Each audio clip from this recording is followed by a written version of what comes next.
What we need to do is, we should look at the immediate requirements and the near to mid-term requirements and long-term requirements for protection. Be it in the counter-terrorism scenario, be it on the line of control where we suffer a number of casualties, along the LAC, high altitude. It is not only our troops in contact, our officers in contact, but it is all over. Whether it's the air bases, whether it's administrative installations, whether it's ships at harbor, ships at sea, sailors at sea. So everyone needs protection, and even large bodies need protection. So what we intend doing is, we'll be covering this in a couple of sessions. Today we have this, after the inaugural session, we have the emerging technologies, then we have the perimeter assets protection. We realized that we were talking similar stuff. We also spoke about the kill ratios. And then of course, one clear thing emerged, that the Marine Corps has been investing a lot in technology. And also we were investing in technology, but we spoke about bulletproof patka. So the MEF commander said, what is it? So we didn't have a sample to give him, but we told him what is a patka, bulletproof patka. So he said it's a very clever design, but it is not aerodynamic, it is not this, it is not that. Of course we spoke about it and we said no, it is only meant for CICT. It is not meant for conventional operations. So there was a big discussion on our theory of Jugaad protection, which I think even the US Army has been investing a lot into innovations. The fundamentals of force protection have undergone a paradigm shift with recent attacks within the country and also across the world, having shocked everyone in the intent, scale and lethality. With access to modern technology and relentless support from the state actors, terrorist groups have felt emboldened and they have targeted combatants and civilians alike. Actions like indiscriminate shooting, close quarter attacks, use of IEDs, employment of humans as well as car bombs, which we have seen of late, are some of the methods that we have witnessed increasingly. Our forces have always given a befitting response, but we have had casualties and we have had damage because more often than not, they have the element of surprise. In some cases, we have had advanced intelligence, but on many occasions, we have lost people because the initiative was with them, and in many occasions, the element of surprise too. If we want to really keep pace with technology, we'll be changing on a very fast, regular, daily basis. That also is not going to happen, because then there will be a whole lot of challenges in managing the kind of inventory that we will create. And there is actually a sort of a trap between the trap there, that we want new technology, newer technology, newest technology. This trap in any case has to be avoided. So the whole thing revolves around great deliberation, great diligence whenever we try and buy something. I think there are only three things which are relevant to make this wide variety of technologies and equipment to the people who need it. And these are basically simplicity, that is simplifying the process by which we get it. Second is stability. We cannot be changing on a daily basis. And third is of course selectivity, so that the latest technology is also available.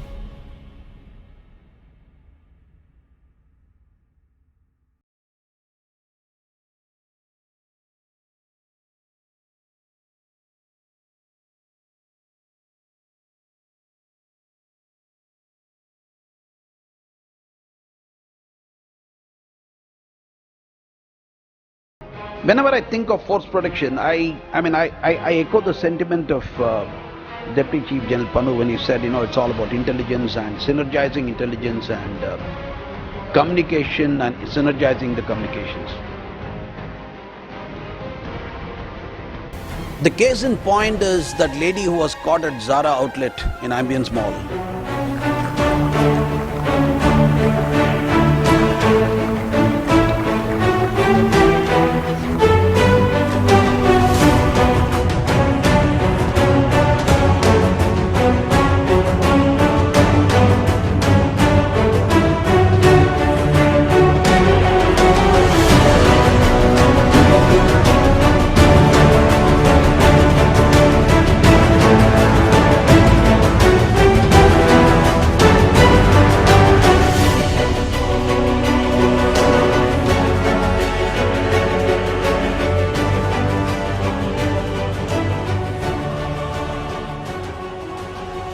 Technology has actually helped us change the way we look at security. And as we have seen down below in the exhibition, the fences are becoming smarter. The electronic devices are helping us replace human beings and bring in technology, which technology does not tire, may not fatigue as much, and also would be able to cover those areas which human eye may not be able to. Not only is perimeter fencing and installation fencing the only field where technology is helping us, the same goes in for vehicle protection, where our troops and manpower moves, as also the protection of the individual himself. So the forces have slowly been taking initiatives to improve the so-called protection for the men, as also the vehicles, the installations. Every technology that comes in does have certain positives and certain areas where it is not as good as maybe another technology is. So there have to be integrated solutions, and the integration backwards, where the reduced manpower, a quick reaction force can react in the required time frame. So communication network. I am sure in this session the speakers would be covering as to what are the emerging technologies in respect of the areas that they have chosen to speak on. Being a logistician, I have two main points which I have seen concern us a lot. And that is, while these emerging technologies are imbibed by both the vendor who's providing it to us or the integrator who's bringing the whole package to us, but I find that the sustenance of these technologies over years and upgradation as we go over the years, and even during the period that we are utilizing these technologies, the sustenance part is a question mark. The fine print comes in later. That is where maybe the people who are into this field need to look into. So for a consideration, I'll have 2 points. Effective tendering, re-tendering costs money, and a consultative, collaborative approach can bring in results. This will avoid pre-bid clashes. And this is more important, full-fledged POC with very clear approval schedule in TEC stage can weed out spurious players. And combined marking for tech and finance bid will help you get a good product, because as other people said here today, L1 is sometimes may get you only L1 quality also. You never know, because you are putting a minimum platform. But if you are going to have a combined bid, you may get a better product at the right price. That also can help you. And most importantly, we are talking about tenders are coming with RFP with the AMC plus warranty, 2 year plus 5 year. But what is the surety that company is going to be there for 7 years? We need to take into account their track record, how they are they making profits for the last 3 years, 4 years, are they going to stand for the next 7 years? Okay, they signed today, I'll provide 2-year warranty. Our focus and focus of our correspondents who attend these is to look for actually look for companies who can sponsor our events here and who have interests in selling to the Indian Armed Forces. And we also then survey what they are offering and publish it in Indian Military Review. But we focus mainly on 4 things. One is force protection, another is UAVs, third is night vision, and the fourth is air defense. These being some of the popular events amongst the delegates who want to know what is happening in these areas. So I have selected some of the topics for this presentation, which will also show us what is happening as far as technology goes. So, as I represent Border Security Force, I was fortunate enough that the subject on which I have been asked to speak, that is the recent advances in the border fencing technology. The very first start of fencing took place in BSF in 1984, barely 1 year after I had joined the force. And since then, as Border Security Force is guarding more than 6,000 kilometers of Indo-Bangladesh and Indo-Pakistan border, and we have been doing this erection of fencing and other infrastructural systems on the border. Various challenges have come which we have tried to tackle, and we had phase 1, phase 2 and phase 3 of fencing erection. Sir, I am Commander Joshi from Indian Navy. I have 2 questions, but before that I want to thank and appreciate all speakers for enhancing our knowledge on latest highly technological fencing and protection, force protection. The panelists for very enlightening and interesting talks that have educated all of us present today. I'd like to just start by alluding to ADG A.K. Sharma and Mr. Nagaraj on the smart fence. And towards the end of the talk by the ADG, you had mentioned about the AI, and to a question posed by a little earlier. Mr. A.K. Sharma.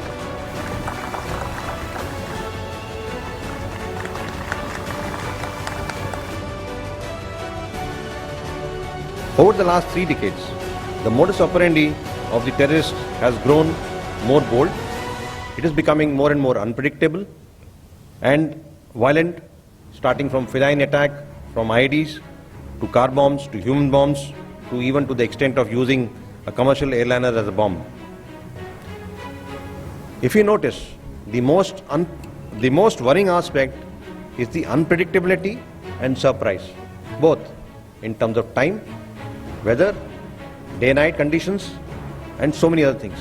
We have an inventory range of about 4 lakh items. We have a pan-India presence, as you're aware, with depots spread across the length and breadth of the country, and have about 100 major and minor units. Some of them are peacetime units, some are war establishment units. The units are spread across about 200 to about 10,000 acres of land, depending on the type of the unit and the type of holding it has, whether it is ammunition, it is vehicles or stores. And the ammunition holding of each unit could be from 500 metric ton to about 1 lakh metric ton. The range of inventory includes the following, as you see on the view foil. We have armament, including the artillery and the AD defense guns, the mortars, howitzers.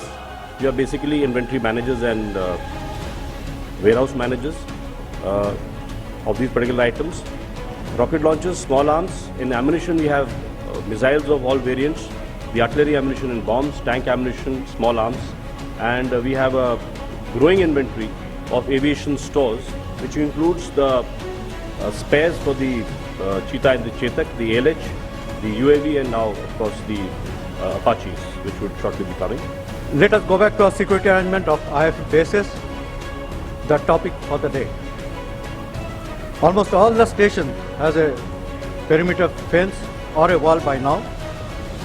About 80% of the guard posts are protecting the perimeter to detect any intrusion. Then we have procured many other security gadgets. However, the present security system didn't appear in a day and rather has evolved over a long period of time. It was partly due to non-availability of modern technology, absence of need, and majorly due to non-availability of relevant budget.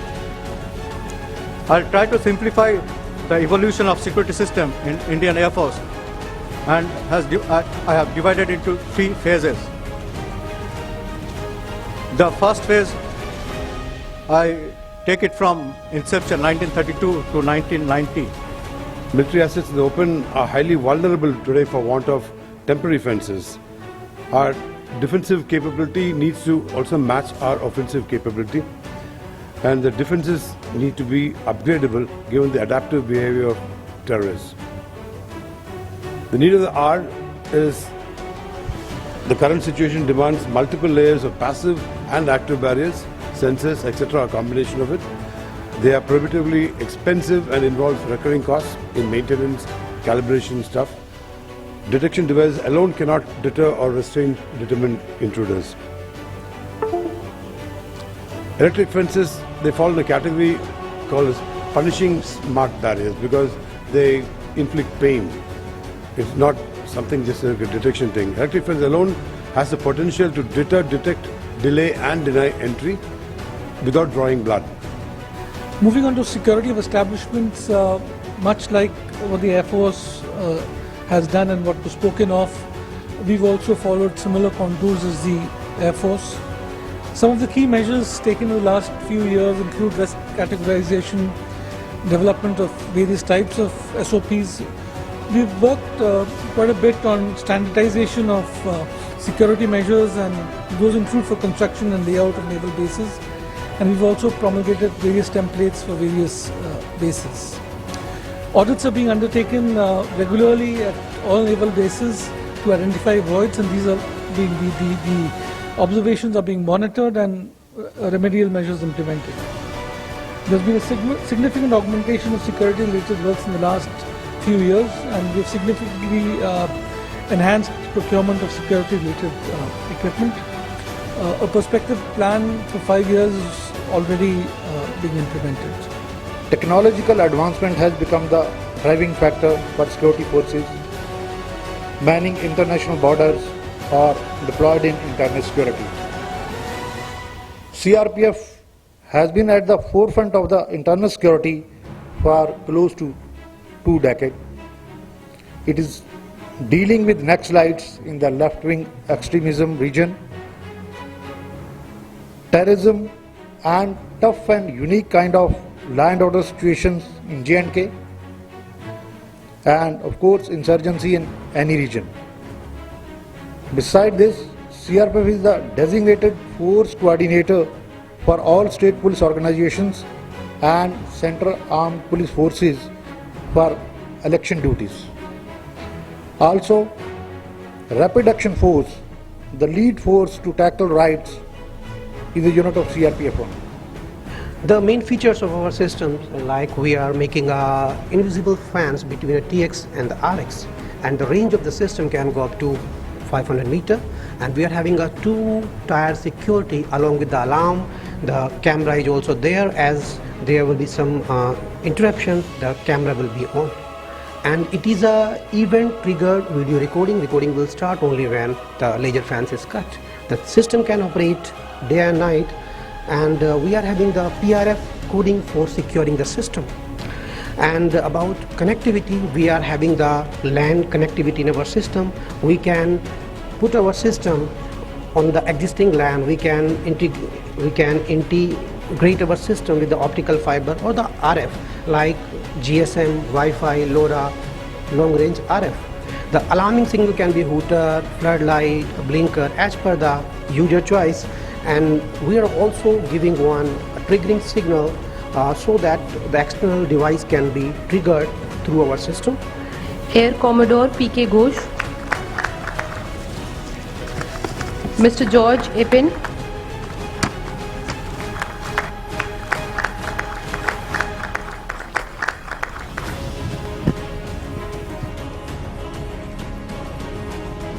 this is what happened in, the valley. And of course, we have the grisly photographs of Pulwama, which all of us have seen. And this is again from the Naxal belt, Chhattisgarh. And once again goes to show you, these are mine-protected vehicles. These are specialized vehicles designed to, keep you safe. And this is what generally happens to them because of the quantum of explosives that are being used, that are available. And once again, like I said, the bulk of this is ammonium nitrate, which is a fertilizer, quite freely available despite all the restrictions that we have put.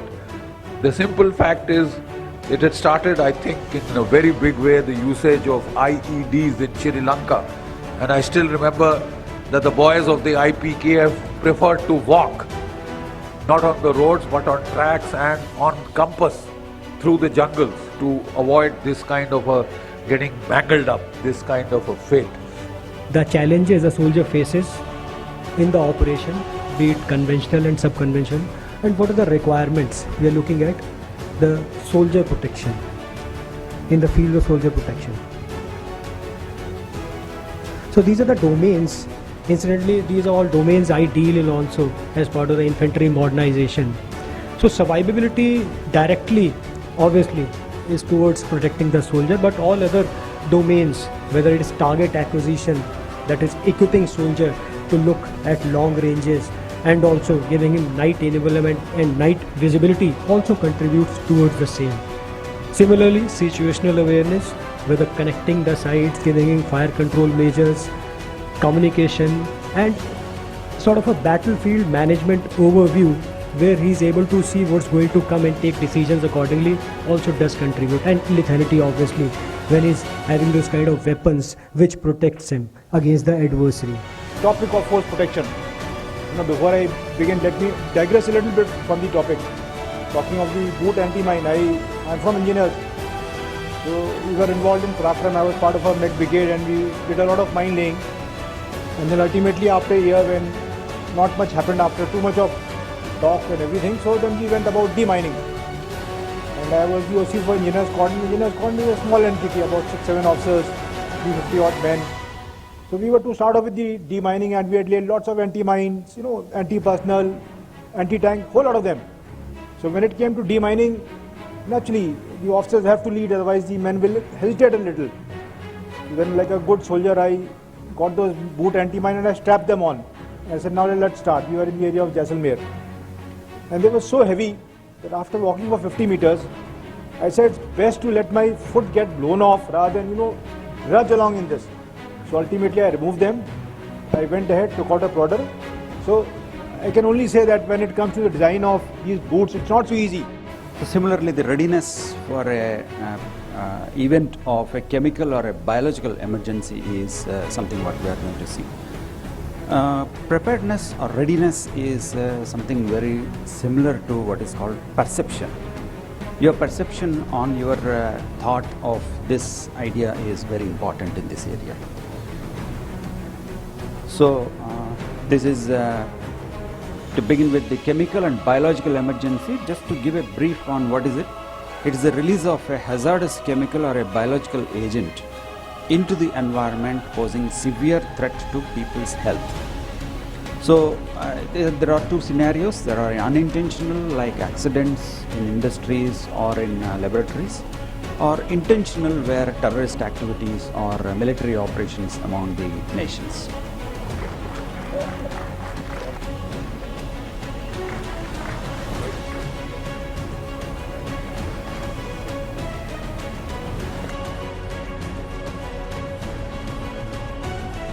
A key component of the Indian Armed Forces plan for force transformation is leveraging the technological advantage.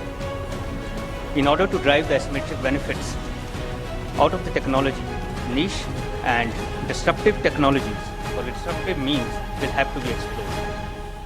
In the ongoing dilemma of the military build-up between quantity and quality is the process of R&D that allows an armed force to increase the quality of the systems. The content of my presentation will be the area of responsibility of SASE and as well as the role of the SASE. And then a small brief on avalanche, its ingredients, its type and forces and trigger mechanism, and what are the different zones of avalanche, and then how it is formed, some background, and what are primary weather and atmospheric factors which contribute to the formation of the avalanche. And then coming to the avalanche protection, what are the various methodologies or technologies we use basically to protect the men, the installations, the road. And then the recovery part, basically the avalanche rescue we call it, but then rescue situation should not come if we really follow the safety measures while moving in snow-bound regions. It is having the self-rating capability. Suppose the robot, when we are doing the mission operations, if it falls upside down, it will come back its normal orientation using the flippers. Okay, so the robot is having the orientation sensor. It will understand whether it is upward or downward. So based on that, the automatic program will initiate for self-righting activity. So this robot is to make a better ground clearance. So it is crossing the trench, that 600 mm trench it is crossing. It is having very well balanced. And so when the ground clearance you want to increase, the flippers is lifting the robot and moving the. So these are the flippers. So uneven terrain operations, this robot will be used. So if it falls upside some 10 feet height, it can withstand.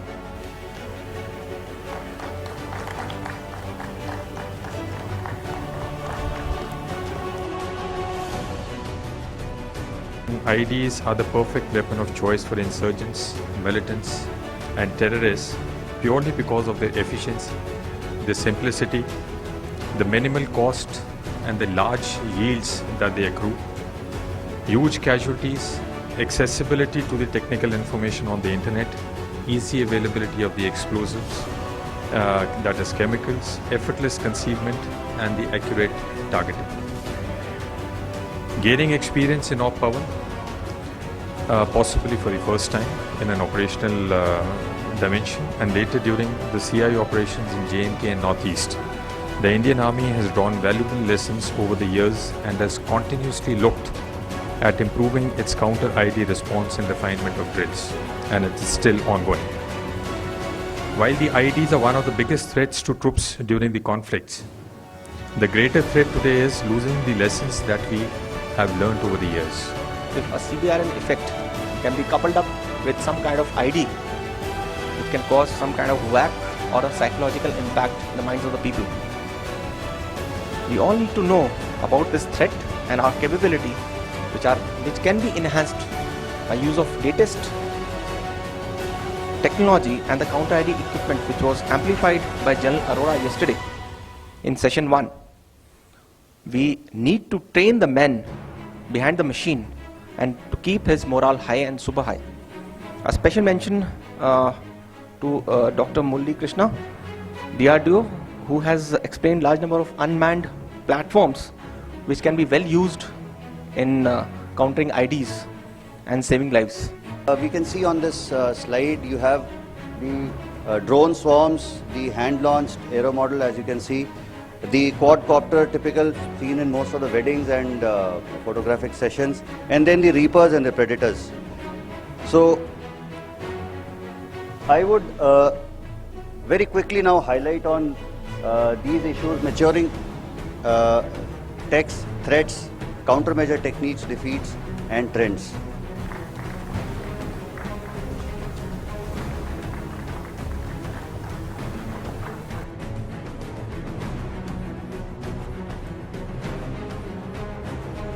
In fact, I was part of this last year also, and that brings to the fore that these are some issues which are really important. For years, something like this was not actually really spoken about or talked about. When we talk about capability, we only focus on the weapons, systems, tanks, what do we need. But then you have the capability But the people who are going to manage or effectively use this capability, that is the force. If you do not protect them, how are you going to use this capability? So therein we come to the force protection. And rightly, the last seminar and this seminar, you actually covered the entire spectrum, right from as it impacts a soldier, from the basics to helmets, to bulletproof jacket, to his own protection, to the infrastructure, to the assets, whether it is intrusion, whether it is covering the vulnerabilities, or to the transportation means, that is the Hepters aircraft. This is a very interesting topic, very interesting topic, force protection. 2 days of discussions started with the inaugural address with General Panu, with the Vice of the Air Staff, NGO here, Kubey here. We went on a number of sessions. My take is that at the end of 2 days, even if you contribute to saving one life, I think these 2 days are worth it. Because life is very important. But very long years, we, especially in the Indian Armed Forces, especially the Army, we have not given the value to the soldier's life as we should have. That's my take. I think, other than General Roda, I must be the oldest out here. And we woke up to this very late, the value of our soldiers' lives, honestly. I think it was Sri Lanka which taught us that, if I may say so. But now it's a major concern. Whatever we do, we are constantly in operations, whether it is the LWE or the or J&K, Northeast. And we have to ensure that whatever we do very well, which we are doing, no doubts about it, but we do it at minimum costs.